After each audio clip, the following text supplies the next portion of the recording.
इस विकास की यात्रा को रोक लेंगे, लेकिन देश नहीं रुकेगा। देश मोदी धर्म और जाति की इस लड़ाई में अब जो जातिगत जनगणना का जो मुद्दा उठाया गया है ताजा राजनीतिक परिप्रेक्ष्य में, क्या ये ही 2024 के लिए विपक्ष का एक बड़ा हथियार नजर आ रहा है क्या? पूजा जी, गुड मॉर्निंग फैलो। पहले देखिए, ऐसा होता बड़ा ही दुर्भाग्यपूर्ण है। मैं सारे वक्तव्य सुन रहा था, सारे राजनीतिक दल अपने गिरबान में झांक के देखना भूल गए हैं। देखिए, कांग्रेस के प्रवक्ता भी बोल रहे थे कि भाई हम जातिगत जनगणना कराना चाहते हैं। बिल्कुल कराइए। 2015 में सिद्धारमैया जी ने भी कराया था, डीके शिव कुमार 1 महीने पहले आपका विरोध कर रहे थे। तो कम से कम अपने गिरबान में झांक के देख लेना चाहिए। जो नकली समाजवादी जो बैठे हैं, समाजवाद की बात करने वाले, बताइए अगर सबके जितनी जिसकी हिस्सेदारी उससे उतनी भागीदारी अगर फॉर्मूला अपनाता है तो भाई अखिलेश यादव अपनी पार्टी में यादवों को ही क्यों अध्यक्ष बनाते हैं और प्रवक्ता बनाते हैं? समाजवादी पार्टी में उत्तर प्रदेश की अगर जनसंख्या की बात की जाए तो तकरीबन 19% तो मुसलमान है, लेकिन उत्तर समाजवादी पार्टी में तो मुसलमानों का क्या हाल है देख ही रहे हैं। आजम खान साहब का क्या हाल किया गया मालूम ही है। जहां तक बात हो रही कि जाति जनगणना, ये बताइए कि अभी हमारे गगन साहब बहुत प्रबुद्ध वक्ता हैं, इन्होंने बोला मंडल और मंडल। भैया, मंडल 7 अगस्त 1990 को आया था, कमंडल आया था 1989 में। तो आप कम से कम भड़काना बंद कर दीजिए।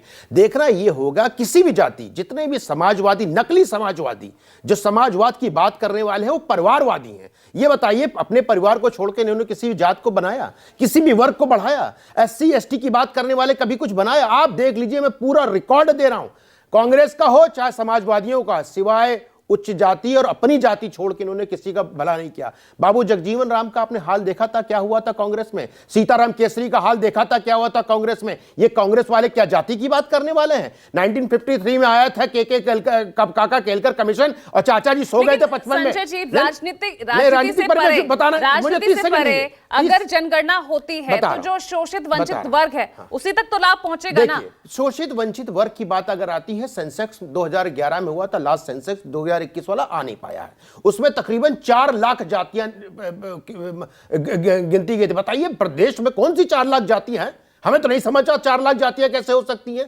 तो ये बताइए, आज मान लीजिए बोल रहे थे नकली बैकवर्ड, मोदी किसी स्टेट में बैकवर्ड है, कभी किसी स्टेट में वो बैकवर्ड में नहीं है। कैसे आप समीकरण बना लेंगे? किसी स्टेट में यादव बैकवर्ड में आता है, छोटी सी बात करता हूं, जाट समाज उत्तर प्रदेश में बैकवर्ड में आता है, लेकिन दूसरे जगह नहीं आता। 2021 में करानी चाहिए थी, अब 24 आ गया, अब तक भी जनगणना का कोई जिक्र नहीं। आपको ये पता है कि 2020-21 में कोरोना था, इसकी वजह से डिले हो गया। हो सकता सेंसेक्स अभी हो जाए। हमें वेट करके बात करनी चाहिए। हमें अपनी इसी की तो मांग कर रहा है ना विपक्ष। नहीं, मांग क्या कर रही है ये बताइए। आप जिस प्रदेश में आपका शासन है, 2015 में कराया था ना कर्नाटक में, कांग्रेस पार्टी ने क्यों नहीं लागू कर रहा है? और डी शिव कुमार उनका विरोध क्यों कर रहे हैं? उनके खुद के पार्टी के नेता उनका विरोध कर रहे हैं, वो बोल रहे हैं कि कराना चाहिए। ये बताइए, सुगुफा है ये। आप जब सत्ता में रहते हो तो कुछ नहीं कराते हो, सत्ता के बाहर जाते हो कराने लगते हो। आरक्षण की बात तो यहाँ बीजेपी भी करती है ना, मराठाओं को आरक्षण देने की बात करी, छगन भुजबल नाराज हो गए। आरक्षण देखिए सिंपल, चाहे वो महिला हो, चाहे बैकवर्ड हो, चाहे पिछड़ा हो, चाहे जो भी गरीब हो, उसको आरक्षण देना चाहिए। जातियों को साधेंगे। देखिए, मध्य प्रदेश में देखिए, और छत्तीसगढ़ में ओबीसी सीएम, आदिवासी सीएम, राजस्थान में पूरा समीकरण साधा जाता है। देखिए, आपके अभी रिपोर्टर ने क्या बोला, जाति इस देश की एक सत्ता है और उससे हम भाग नहीं सकते। जाति रहेगी, थी और रहेगी, लेकिन ये अंग्रेजों के द्वारा बनाई गई है। हिंदू समाज में तो जातियां होती नहीं थी, ये तो 200 साल 100 साल से होने लगा ना, 150 साल से हम इस जाति के, फलाने जाति के, हमारे कर्मों के आधार पर हमें जातियां मिलती थी। अगर हम क्षत्रिय कहलाते हैं तो हम युद्ध करते थे, कोई ग्वाला होता था, कोई कुछ और होता था, उसके कर्मों के अनुसार होता था। कोई जाति नहीं थी, अंग्रेजों द्वारा बनाई गई है 1901 में करा करके, तो कोई नई बात नहीं है। लेकिन समस्या क्या है, आपको सेंसस कराना है तो अपनी भी चीजों को क्लियर करिए। अपनी पार्टी में अपने समाज को छोड़ करके दूसरे लोगों को भी भागीदारी दीजिए। बहुजन समाज पार्टी में किसका विकास हो रहा है, समाजवादी पार्टी में किसका विकास हो रहा है, किस दूसरे वर्ग का विकास हो रहा है। अगर आरजेडी की बात करते हैं तो 17%, इनके जनगणना के हिसाब से 17% मुसलमान, बिहार में है 14% यादव है। तो यादव क्यों बन रहा है? क्यों नहीं बनना चाहिए? के तौर पर संजय जी, जाति का जनगणना हो जानी चाहिए थी, अब तक या नहीं? देखिए, जाति हम कहते हैं जब जनगणना होती है तो पूजा जी आपको ही पता है जाति भी पूछी जाती है। ऐसा कोई नया फार्मूला लेकर राहुल गांधी नहीं आ रहे हैं, ये तो मूर्ख बनाने वाली बातें हैं। अब तक तो SC ST की ही गिनती यहां पर की जाती थी ना। नहीं सर मैडम, उसमें एक कॉलम होता है आपका जाति क्या है, लेकिन वो बताई नहीं जाती है। 2011 का सेंसस देखिए, 4 लाख जातियां निकाल दी थी।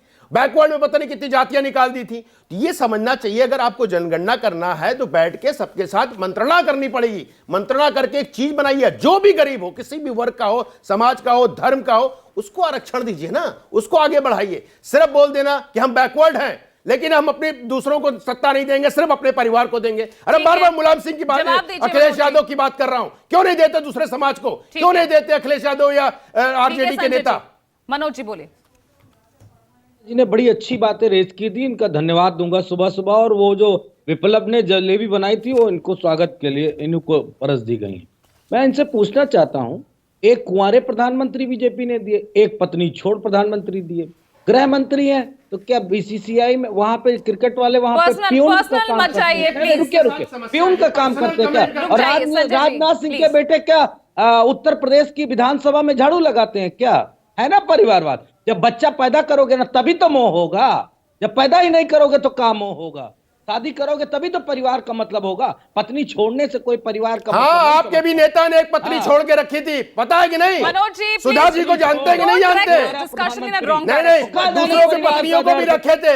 अखिलेश यादव को क्यों आगे बढ़ाया, दूसरे पुत्र को क्यों नहीं बढ़ाया? नहीं, अगर किसी पर्सनल लोगों को गाली तो प्रश्न पूछा जाएगा। आई एम इंटरप्टिंग हिम ना, मैं उनको रोक रही हूं उस बात के लिए, उनको मैं टोक भी रही हूं। गाली देते हुए परिवार को। देखिए, मैं बात जो करता हूं बिल्कुल सत्यता के साथ बात करता हूं, कोई झूठ बात नहीं। फैक्ट्स एंड फिगर्स पे बात कीजिए, फैक्ट्स एंड फिगर्स क्या फैक्ट नहीं है क्या? संजय जी प्लीज। मैं कह रहा हूं बीजेपी एक बच्चे वाला प्रधानमंत्री बनाए ना, तब मैं जानूं कि उसको मोह है कि नहीं है। संजय जी प्लीज, मैं तब जानूंगा ना। बीजेपी एक कोई प्रधानमंत्री नियुक्त करे जिसके फैक्ट्स एंड फिगर्स पे बात कीजिए, तब डिस्कशन अच्छा भी लगता है, सार्थक भी लगता है। डॉक्टर अजय, आज जो ये बातें कही जा रही हैं, नहीं पर्सनल अटैक नहीं मनोज जी। डॉक्टर अजय जी ने जो बातें रखी है मुझे याद है और उनको भी याद करना चाहिए। तीनों मुद्दे पर जब 79 में जब कर्पूरी ठाकुर ने आरक्षण लागू किया, उनकी सरकार खत्म की गई इन्हीं जनसंघ के द्वारा। 89 में जब बात शुरू हुई और वीपी सिंह ने 90 में जब आरक्षण लागू करने की बात की, मंडल के बदले कमंडल निकाल करके इसी संजय जी प्लीज, उसको ये फॉर्मेट नहीं है, आप लगातार आते रहते हैं प्रोग्राम में, आपको पता है।